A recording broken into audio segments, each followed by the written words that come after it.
Shalom, selamat pagi teman-teman dan Pak Erik. Sebelum kita mendengarkan renungan, mari kita berdoa. Tuhan Yesus, terima kasih atas semalam kami bisa istirahat. Dan pagi hari ini, sebelum melakukan aktivitas, kami ingin mendengarkan sedikit dari renungan-Mu Tuhan. Hanya dalam nama Tuhan Yesus, haleluya, amin. Tema kali ini adalah berkawan dengan bijak atau berteman dengan bijak. Ayat renungan kita pada saat ini terdapat dalam Efesus 5 ayat 7. Sebab itu janganlah kamu berkawan dengan mereka. Teman-teman, dengan siapa kita bergaul menentukan keadaan kita. Kalau kita bergaul dengan orang-orang yang baik, maka kita akan berpengaruh menjadi baik.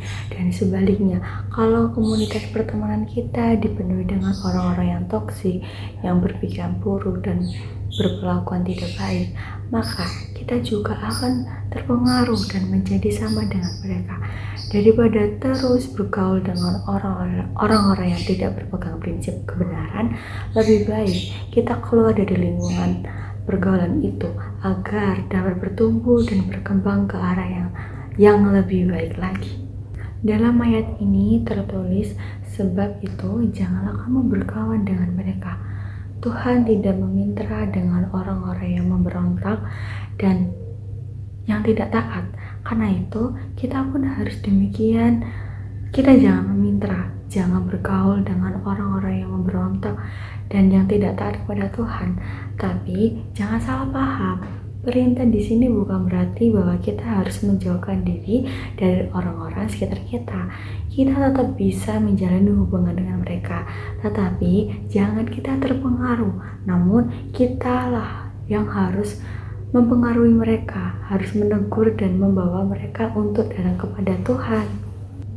Tuhan Yesus bergaul dengan para pemungut cukai, tapi kehadiran Tuhan Yesus mengubahkan mereka dan membuat mereka hidup dalam pertobatan.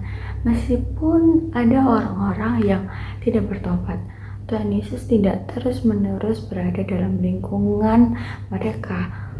Tuhan Yesus datang dengan satu maksud, yaitu untuk menyelamatkan yang terhilang. Kita pun harus memiliki satu misi yang sama, yaitu menyelamatkan orang-orang yang terhilang. Namun, kita perlu berhati-hati dengan berteman atau bergaul dengan orang-orang yang hidup dalam dosa, supaya kita tidak terjerumus ke dalam dosa yang sama. Dalam 1 Korintus 15 ayat 33, janganlah kamu sesat, pergaulan yang buruk merusak kebiasaan yang baik. Itu saatnya kita harus menjaga diri kita dari pergaulan yang tidak benar. Kalau ada di antara kita yang saat ini sudah terjerumus ke dalam pergaulan yang buruk dan rasanya sulit untuk keluar dari pergaulan itu, lakukan ini. Mulailah bersikap tegas, buatlah batasan dengan orang-orang yang toksik, yang berperlakuan buruk, dan bahkan bersikap jahat. Hindari menghabiskan waktu dengan mereka. Waktu hidup kita terlalu berharga hanya untuk disia-siakan dalam pergaulan yang tidak bermanfaat. Bicarakan tentang situasi pergaulan buruk ini kepada keluarga atau kepada orang-orang yang kamu percayai. Dengan sharing masalah ini, maka akan ada bantuan, nasihat, dan support yang membuat kita untuk keluar dari pergaulan buruk.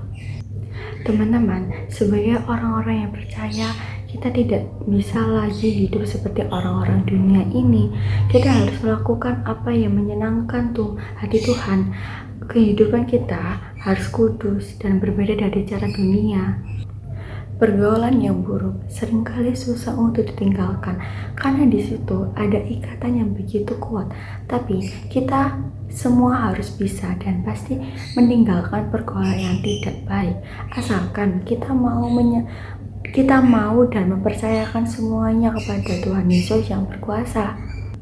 Mari jaga diri kita dari lingkungan pergaulan yang tidak baik dan pilihlah komunitas yang baik yang dapat membangun iman dan membuat kita semakin mengasihi Tuhan. Mari kita berdoa.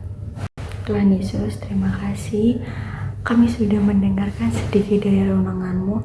Ampuni kami bila kami menjauh dari Engkau. Setiap masalah yang kita hadapi, tolong kuatkan kami Tuhan. Tolong tuntun kami Tuhan. Sebentar kami akan melakukan aktivitas kita masing-masing. Berkati kami dan lindungi kami Tuhan.